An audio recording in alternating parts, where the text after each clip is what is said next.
Good afternoon, guys. Ito muli si Kuya Will. Dito tayo sa isa namang topic ang tungkol naman sa homicide.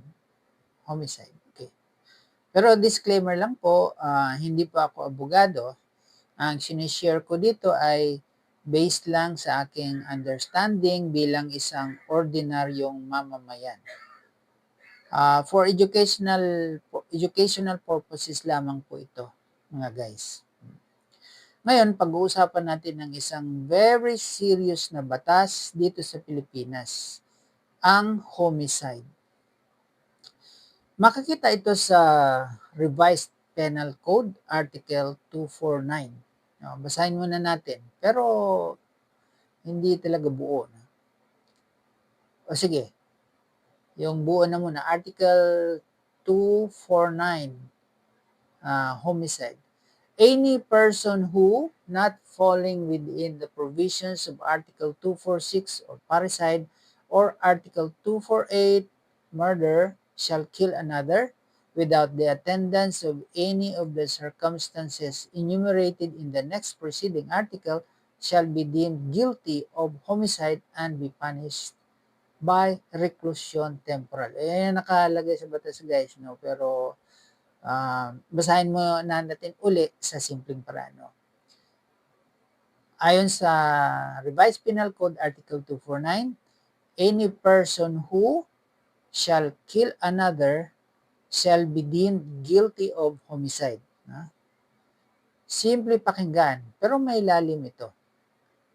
Sa madaling salita, ang homicide ay pagpatay ng isang tao sa kapwa-tao.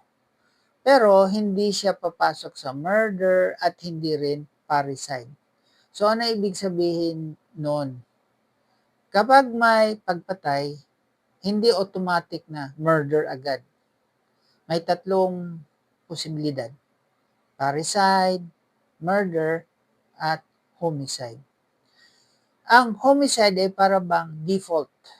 Kapag halimbawa, walang treachery, walang premeditation, walang cruelty, at hindi rin kamag-anak ang pinatay. Ngayon, ano ang parusa? Ang penalty ay reclusion temporal. Ibig sabihin nito, kulong na pwedeng umabot ng 12 years hanggang 20 years. Ngayon, ano ang kailangan para masabing homicide? Una, may namatay. Pangalawa, ang akusado ang pumatay. Pangatlo, may intent to kill. At pangapat, walang qualifying circumstances tulad ng sa murder. Importante yung intent to kill. Hindi lahat ng pagkamatay ay homicide. Halimbawa, kung aksidente lang talaga, pwedeng hindi ito homicide. Pero kung sinaktan mo ang isang tao at namatay siya, kahit hindi mo planong patayin, pwedeng pumasok pa rin ang homicide. Ngayon, bakit importante ito? Kasi maraming tao ang akala pag may namatay, murder agad. Hindi po. May technical differences ang batas. At dito pumapasok yung sinasabi na ignorance of the law excuses no one. Kahit hindi natin alam ang detalye, inaasahan ng batas na susundin natin ito. Kaya importante na kahit papaano, may idea tayo.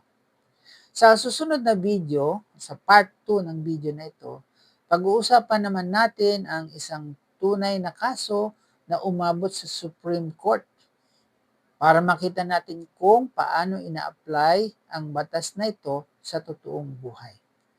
So guys, kung nagustuhan mo ang video, pwede kayong mag-comment at mag-like at pwede rin kayong mag-subscribe.